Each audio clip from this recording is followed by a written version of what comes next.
இலங்கையில் திடீரென குறைந்த தங்கத்தின் விலை. சிறுவருடன் ஓரினச் சேர்க்கை, தமிழர் பகுதியில் வர்த்தகரின் மோசமான செயல் அம்பலம். நாடு முழுவதும் பலப்படுத்தப்பட்டுள்ள பாதுகாப்பு. இலங்கையில் அனைத்து துறையினருக்கும் மீண்டும் வீட்டிலிருந்து பணியாற்ற நடைமுறை, அரசாங்க தரப்பிலிருந்து வெளியான தகவல். எரிபொருள் தட்டுப்பாடு நிலவுகிறதா? பெட்ரோலிய கூட்டுத்தாபனம் விளக்கம்.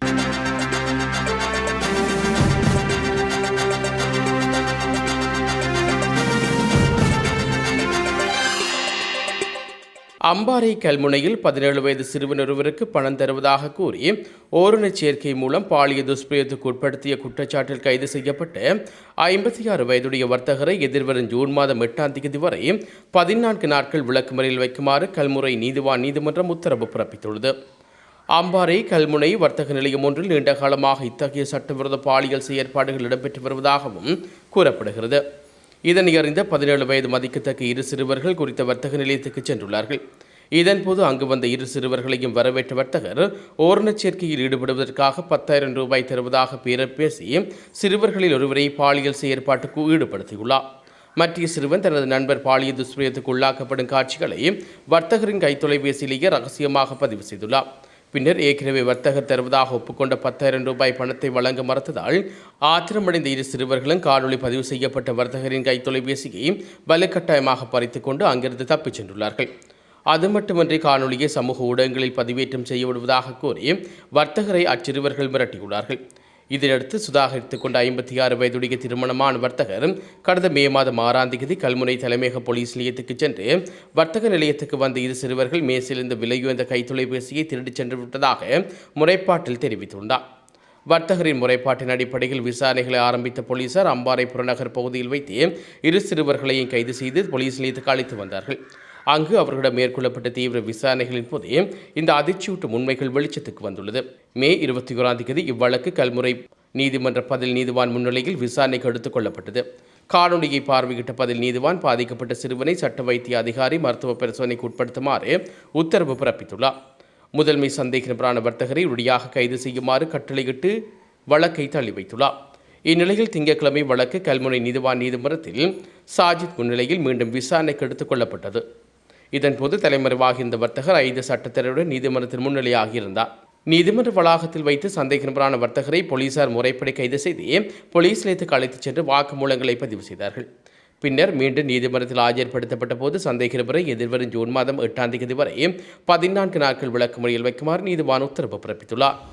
தென்னிலங்கை அரசியலில் விமல் வீரவன்ச மீண்டும் ஒரு பரபரப்பான சூழ்நிலையை ஏற்படுத்தியுள்ளதாக அரசியல் அவதானிகள் சுட்டிக்காட்டியுள்ளனர். கடந்த வாரம் ராணுவ நினைவு சின்ன தூபிக்கு அருகில் வைத்து வீரவன்ச மீது பிரயோகிக்கப்பட்ட அழுத்தத்தை எதிர்க்கட்சிகள் தமக்கு சாதகமாக பயன்படுத்தும் வாய்ப்புகள் ஏற்பட்டுள்ளது. இந்நிலையில் குறித்த சம்பவம் தொடர்பில் நேற்றைய தினம் கைது செய்யப்பட்ட முன்னாள் நாடாளுமன்ற உறுப்பினர் விமல் வீரவன்ச கடவுள நீதிவான் நீதிமன்றத்தில் முன்னிலைப்படுத்தப்பட்ட நிலையில் பிணையில் செல்ல அனுமதிக்கப்பட்டார். நேற்றைய தினம் பிணை கிடைத்த வழியில் வந்த வீரவன்ச முன்னாள் ஜனாதிபதிகளான மஹிந்த ராஜபக்ச ரணில் விக்ரமசிங்க தொலைபேசியை தொடர்பு கொண்டு அடுத்த கட்ட நடவடிக்கைகள் குறித்து கலந்துரையாடினார்கள். மஹிந்த தனது வழக்கமான நகைச்சுவை பாணியில் விமலிடம் பழைய நண்பர் இன்னும் காதலை விடவில்லையா என்று கேட்டுள்ளார். அதற்கு விமலும் சிரித்துக் கொண்டே பதிலளித்துள்ளார். சிறிது நேரம் சுகநலன்களை விசாரித்த பின்னர் எதிர்காலத்தில் இணைந்து பணியாற்றுவோம், விரைவில் புதிய அரசாங்கத்தில் சந்திப்போம் என கூறியுள்ளதாக விமலுக்கு நெருக்கமான வட்டாரங்கள் தெரிவிக்கின்றன. மஹிந்தாவை அடுத்து வீரவன்சை தொடர்ந்து கொண்ட ரணில் பழைய நண்பர் கணிசமான விளம்பரத்தை இலவசமாகவே பெற்றுக் கொண்டுள்ளாரா என்ற கேள்வி எழுப்பியுள்ளார். அதற்கு பதிலளித்த விமல் ஆம் சார், மில்லியன் கணக்கிலான விளம்பரங்கள் என கூறியுள்ளார். உடனே ரணில் மில்லியன் இல்லை, அது பில்லியன் கணக்கிலான விளம்பரம் என்று கூறியுள்ளார். பில்லியன் கணக்கிலான விளம்பரத்தை இலவசமாக தந்த பழைய நண்பருக்கு நன்றி தெரிவித்து கடிதம் எழுதினால் நன்றாக இருக்கும் என்று ரணில் கூறியுள்ளார். தென்னிலங்கை அரசியலில் ஓரங்கட்டப்பட்ட விமல் வீரவன்ச தற்போது சிங்கள மக்கள் மத்தியில் அதிகம் பேசப்படும் நபராக மாறியுள்ளார். மக்கள் விடுதலை முன்னணியின் விமல் வீரவன்ச செயற்பட்ட காலத்தில் அப்போதைய சக உறுப்பினராக அன்றகுமார் திசாநாயக்கவுடன் நெருங்கிய நட்பினை பேணி வந்தமை குறிப்பிடத்தக்கது. புனித ஹஜ் பெருநாளை முன்னிட்டு இலங்கையில் விசேட பாதுகாப்பு மற்றும் போக்குவரத்து திட்டம் நடைமுறைப்படுத்தப்பட உள்ளதாக போலீசார் தெரிவித்துள்ளார்கள். உலகெங்கிலும் வாழும் இஸ்லாமியர்களின் மத விழாக்களில் ஒன்றான புனித ஹஜ் பெருநாள் இம்முறை மே 28ஆம் தேதி கொண்டாடப்பட உள்ளது. இதனை முன்னிட்டு நாடளாவிய ரீதியில் விசேட பாதுகாப்பு ஏற்பாடுகளை மேற்கொள்ளுமாறு போலீஸ் மா அதிபரினால் அனைத்து போலீஸ் நிலையங்களுக்கும் அறிவுறுத்தல்கள் வழங்கப்பட்டுள்ளன. அதன் பிரகாரம் விசேட தொழுகை நடைபெறும் பள்ளிவாசல்கள் மற்றும் அதனை சுற்றியுள்ள பகுதிகளை உள்ளடக்கும் வகையில் போலீசார் பணியில் ஈடுபடுத்தப்பட உள்ளார்கள். அத்துடன் முக்கிய வழிபாட்டு தலங்கள் அமைந்துள்ள பிரதேசங்களில் விசேட போக்குவரத்து ஏற்பாடுகளும் மேற்கொள்ளப்பட உள்ளன. இலங்கையில் வீட்டிலிருந்து வேலை செய்யும் நடைமுறை மீண்டும் நடைமுறைப்படுத்தப்படலாம் என்று வெளியாகும் தகவல்கள் குறித்து இதுவரை இறுதி முடிவு எடுக்கப்படவில்லை என தொழில் அமைச்சின் செயலாளர் பியதிச தெரிவித்துள்ளார். நாட்டில் நிலவும் எரிபொருள் மற்றும் ஆற்று நுகர்வை கட்டுப்படுத்துவதற்காக அரசாங்கம் மீண்டும் வீட்டிலிருந்து வேலை செய்யும் முறைமை அறிமுகப்படுத்தப்பட உள்ளதாக சமூக ஊடகங்களில் செய்தி வெளியாகி வருகின்றன. இருப்பினும் தற்போதைய சூழ்நிலையில் வீட்டிலிருந்து வேலை செய்யும் நடைமுறை மீண்டும் கொண்டு வருவது குறித்து இதுவரை இறுதி முடிவுகள் எதுவும் எடுக்கப்படவில்லை என்று அமைச்சின் செயலாளர் பியதிச தெளிவுபடுத்தியுள்ளார். இந்த வாரம் முதல் வீட்டிலிருந்து வேலை செய்யும் அறிவிப்பு வெளியாகலாம் என்று தகவல்கள் பரவிய பின்னணியிலேயே அமைச்சரின் செயலாளர் இவ்வாறான ஆங்கில ஊடகம் ஒன்றுக்கு விளக்கம் அளித்துள்ளதாக தெரியவந்துள்ளது. தற்போதைய நிலவரப்படி அத்தகைய உத்தியோகபூர்வ அறிவிப்புகள் எதுவும் வெளியிடப்படவில்லை எனவும் தொழில் அமைச்சு குறிப்பிட்டுள்ளது.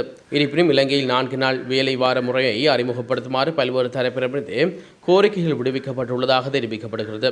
தேசிய தொழில் ஆலோசனை சபைக்கு கிடைத்துள்ள இந்த கோரிக்கைகள் குறித்து இதுவரை தீர்மானம் எதுவும் எட்டப்படவில்லை என்று தொழில் அமைச்சின் செயலாளர் பியதிச மேலும் தெரிவித்துள்ளார். எனவே நிறுவனங்களின் தன்மைக்கு ஏற்ப ஆராய்ந்து அடுத்த கட்ட நடவடிக்கைகளை எடுக்குமாறு தொழில் திணைக்களத்துக்கு அவர் அறிவுறுத்தியுள்ளமை குறிப்பிடத்தக்கது. இலங்கையின் தங்கத்தின் விலை இன்று திடீர் வீழ்ச்சி ஏற்பட்டுள்ளதாக அகில இலங்கை நகைக்கடை வியாபாரிகள் சங்கம் அறிவித்துள்ளது. இன்று காலை நிலவரப்படி 24 கேரட் தங்க பவுன் ஒன்று 3,91,000 ரூபாயாக விற்பனையாகி வந்த நிலையில் தற்போது அது திடீரென 2,000 ரூபாயினால் குறைவடைந்துள்ளது. அந்த வகையில் தற்போதைய தங்க நிலவரப்படி 24 கேரட் தங்க பவுன் ஒன்று 3,89,000 ரூபாயாக விற்பனை செய்யப்படுகிறது. 22 கேரட் தங்க பவுன் ஒன்று 3,58,000 ரூபாயாக விற்பனை செய்யப்படுகிறது. இதன்படி 24 கேரட் தங்கத்தின் ஒரு கிராமின் விலை 48,625 ரூபாயாகவும் 22 கேரட் தங்கத்தின் ஒரு கிராமின் விலை 44,750 ரூபாயாகவும் விற்பனை செய்யப்படுகின்றமை குறிப்பிடத்தக்கது. இலங்கை மத்திய வங்கி இன்று வெளியிட்டுள்ள புதிய நாணய மாற்று வீத தரவுகளின்படி அமெரிக்க டாலருக்கு நிகரான இலங்கை ரூபாவின் மதிப்பில் கணிசமாக உயர்வை பதிவு செய்துள்ளது. அதன்படி இன்றைய தினம் அமெரிக்க டாலர் ஒன்றின் விலை 328.69 டாலர்களாக குறைவடைந்துள்ளது. இதன்படி இன்றைய தினம் அமெரிக்க டாலர் ஒன்றின் விற்பனை விலை 328.69 ரூபாயாக குறைவடைந்துள்ளது. நேற்றைய தினம் அமெரிக்க டாலரின் விற்பனை விலை 336.42 ரூபாயாக காணப்பட்ட நிலையில் இன்று அது 7.73 ரூபாயினால் வீழ்ச்சி அடைந்துள்ளமை குறிப்பிடத்தக்கது. இந்தியாவின் ஒரு பகுதியில் தனது குழந்தையை கையில் தூக்கியபடி வீதியில் உயிருக்கு பயந்து ஓடி வந்த இளந்தாய் ஒருவரை கூறிய ஆயுதத்தால் துரத்தி வந்த அவரின் கணவரிடமிருந்து அங்கிருந்த இளைஞர்கள் துணிச்சலுடன் மீட்டு மெய் சிலிக்கும் வைக்கும் காணொளி தற்போது சமூக ஊடகங்களில் வைரலாகி வருகிறது. குடும்ப தகராறு காரணமாக ஆத்திரமடைந்த கணவன் தன்னுடைய மனைவியை கொலை செய்யும் நோக்கத்துடன் கூறிய ஆயுதத்தை எடுத்துக்கொண்டு துரத்தியுள்ளார். இதனால் நிலை குலைந்த அந்த பெண் தனது கைக்குழந்தையை மார்புடன் அணைத்துக் கொண்டு தப்பியதற்காக பொது வீதியை ஓடி நோக்கி வந்துள்ளார். அந்த பெண் வீதியால் ஓடி வரும்போது அவரின் கணவரும் கையில் கூறிய ஆயுதத்தை ஏந்தியபடி பொதுமக்களுக்கு மத்தியில் ஆவேசமாக அவரை துரத்தி வந்துள்ளார். இந்த திடுக்கிடும் காட்சியை கண்டு வீதியில் இருந்தோர் சிலர் நொடிகளில் உறைந்து போனார்கள். அந்த பகுதியில் நின்று கொண்டிருந்த சில உள்ளூர் இளைஞர்கள் நிலைமையினை தீவிரத்தை உணர்ந்து உடனடியாக செயற்பட்டார்கள்.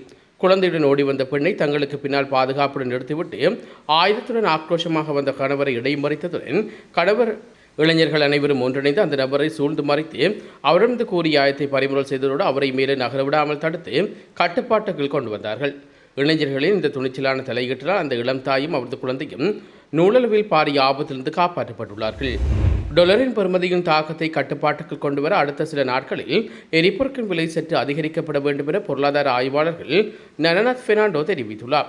அதன்படி 1 லிட்டர் டீசலின் விலையை 600 ரூபாய் வரை அதிகரிக்க வேண்டும் என அவர் சுட்டிக்காட்டியுள்ளார். நேற்று இரவு தனியார் ஊடகம் ஒன்றுக்கு கருத்து தெரிவிக்கும் போது அவர் இவ்வாறு குறிப்பிட்டுள்ளார். அவர் மேலும் தெரிவிக்கையில் தோராயமாக டீசல் விலை 600 ரூபாயாவது அதிகரிக்கப்பட வேண்டும். மே 6ஆம் தேதி தரவுகளின்படி பெட்ரோல் விலையும் குறைவடைந்து 20 அல்லது 30 ரூபாயினால் அதிகரிக்கப்பட வேண்டும். ஆனால் அதனை மானியம் வழங்கி ஓரளவு சமப்படுத்த முடியும். எரிபொருள் விலையை அதிகரிக்காமல் இருந்தால் என்ன நடக்குமோ அதுதான் இப்போது நடந்து கொண்டிருக்கிறது. அது ரூபாயின் மதிப்பு வீழ்ச்சி அடைவதற்கு வழிவகுக்கும். ரூபாயின் மதிப்பு வீழ்ச்சி அடைந்தால் என்ன நடக்கும்? எரிபொருட்கள் விலை மீண்டும் அதிகரிக்கும். இந்த சுழற்சி தான் கடந்த காலங்களில் நடைபெற்றது. அதான் பொருளாதார நெருக்கடியை எதிர்நோக்கி செல்லும் வழியாகும். இது பணவீக்கத்தில் பெரும் தாக்கத்தை ஏற்படுத்தும். ஆனால் எரிபொருள் விலையை உயர்த்தாமல் ரூபாய் மதிப்பு வீழ்ச்சியடைவதால் அது பணவீக்கத்தில் இன்னும் மோசமான தாக்கத்தை ஏற்படுத்தும். எரிபொருட்கள் விலை அதிகரிக்கும் போது தேர்ந்தெடுக்கப்பட்ட சமூக பிரிவினருக்கு எரிபொருள் மானியத்தை நடைமுறைப்படுத்துவது அத்தியாவசியமானதாகும். எரிபொருள் விலை எப்போதும் சமூக மானியத்துடைய அதிகரிக்கப்பட வேண்டும் என்று கூறுகிறேன். தற்போது அரசாங்கம் கூறும் வகையில் 1 லிட்டர் டீசலுக்கு 100 ரூபாய் வழங்கப்படுகிறது. பொதுவாக எரிபொருள் மானியம் வழங்கினால் அந்த மானியம் பெரும்பாலும் மானியம் தேவைப்படாதவர்களுக்கே சென்றடையும். மானியம் வழங்குவதற்கு ஏழ்மையான மக்களை தேர்ந்தெடுத்தால் மக்களுக்கு ஏற்படுத்தும் தாக்கம் குறைவடையும். பொது போக்குவரத்து அவர்கள் பயணிக்கும் கிலோமீட்டர் தூரத்தின் அடிப்படையில் டீசல் மானியத்தை எம்மால் எளிதாக வழங்க முடியும். இலங்கையில் உள்ள பணக்காரர்களுக்கு இதனை வழங்குவதை விட பேருந்தில் பயணிக்கும் சாதாரண மனிதர்களுக்கு இதனை வழங்குவது சிறந்ததல்லவா என்று தெரிவித்துள்ளார். நாட்டில் எரிபொருள் தட்டுப்பாடு எதுவும் இல்லை என இலங்கை பெட்ரோலிய கூட்டுத்தாபனம் அறிவித்துள்ளது. சில நாட்களுக்குள் 2 மசகு எண்ணெய் கப்பல் கொழும்பு துறைமுகத்தை வந்தடைவதற்கு திட்டமிட்டுள்ளதாக அதன் நிர்வாக இயக்குநர் மயூர நித்திக்குமார் தெரிவித்துள்ளார். அமெரிக்கா மற்றும் ஐக்கிய அரபு ராச்சியத்திலிருந்து தலா 90,000 மெட்ரிக் டன் மசகு எண்ணெய் அந்த கப்பல் ஏற்றி வர உள்ளதாக அவர் குறிப்பிட்டுள்ளார். எரிபொருட்கள் விலை உயர்வது குறித்து பரவி வரும் பொய் வதந்திகள் காரணமாகவே சில எரிபொருள் நிரப்பு நிலையங்களில் வரிசை அவதானிக்கப்படுவதாக நிர்வாக பணிப்பாளர் மயூர் நித்திக்குமார் தெரிவித்துள்ளார். களத்துறையில் வங்கிக் கணக்கில் உள்ள பணம் கருப்பு பணம் என கூறி அச்சுறுத்தி 23 லட்சம் ரூபாய் பணத்தை மோசடி செய்த 2 நபர்களை களத்துறை கோட்ட விசேட குற்றத்தடுப்பு பிரிவினர் கைது செய்துள்ளார்கள். ஹாப்புத்தொலையைச் சேர்ந்த 29 வயதுடைய ஒருவரும் மொரட்டோவையைச் சேர்ந்த 42 வயதுடைய ஒருவருமே கைது செய்யப்பட்டுள்ளார்கள். களத்துறை கட்டுக்குறுத்த பகுதியைச் சேர்ந்த 24 வயதுடைய வயோதிப பெண் ஒருவர் போலீசாரிடம் செய்த முறைப்பாட்டின் அடிப்படையில் நீண்ட விசாரணை பின்னே இந்த சந்தேக நபர் கைது செய்யப்பட்டுள்ளார். சந்தேக நபர்கள் வயோதிப பெண்ணுக்கு தொலைபேசி மூலம் அழைப்பை ஏற்படுத்தி அவரை அச்சுறுத்தி முதலில் அவரது வங்கிக் கணக்குக்கு விவரங்களை பெற்றுள்ளார்கள். அதன் பின்னர் அந்த வங்கிக் கணக்கில் உள்ள பணம் கருப்பு பணம் என கூறியுள்ளார்கள். அதனை பரிசோதிக்க வேண்டும் என கூறி 23 லட்சம் ரூபாய் பணத்தை தங்களது வங்கிக் கணக்குக்கு வைப்பு செய்ய வைத்துள்ளார்கள். இச்சம்பவம் மற்றும் பண பரிவர்த்தனை குறித்து யாரிடமும் கூற வேண்டாம் எனவும் அந்த பெண்ணை விரட்டியுள்ளார்கள். பரிசோதனைக்கு பின்னர் அவை கருப்பு பணம் இல்லை என்பது உறுதியானால் மீண்டும் அவரது கணக்குக்கே பணம் திருப்பி அனுப்பப்படும் என்று கூறி ஏமாற்றியுள்ளார்கள். இன்னும் வாக்குறுதி அளித்தமைக்காக பணம் மீண்டும் கிடைக்காதால் தான் ஏமாற்றப்படுவதை உணர்ந்த வயோதிப பெண் போலீஸ் நிலையத்துக்கு சென்று முறைப்பாடு அளித்துள்ளார். அதற்குமே கைது செய்யப்பட்ட சந்தேகர்கள் இன்று களத்துறை நீதிவான் நீதிமன்றத்தில் முன்னிலைப்படுத்தப்பட உள்ளனர். இத்துடன் இன்றைய பிரதான செய்திகள் நிறைவுக்கு வருகிறது. தொடர்ந்து நாளை காலை பிரதான செய்திகளோடு இணைந்து கொள்வோம். நன்றி. இதுபோன்ற செய்திகளை தெரிந்து கொள்ள யாழ் டிவி நியூஸ் சேனலை சப்ஸ்கிரைப் செய்து அருகே இருக்கிற பெல் பட்டனையும் கிளிக் செய்து கொள்ளுங்க. மேலும் இதுபோன்ற செய்திகளை உடனுக்குடன் தெரிந்து கொள்ள யாழ்டிவி.com எனும் இணையதளத்தின் வாயிலாக எங்களோடு இணைந்து கொள்ளுங்கள்.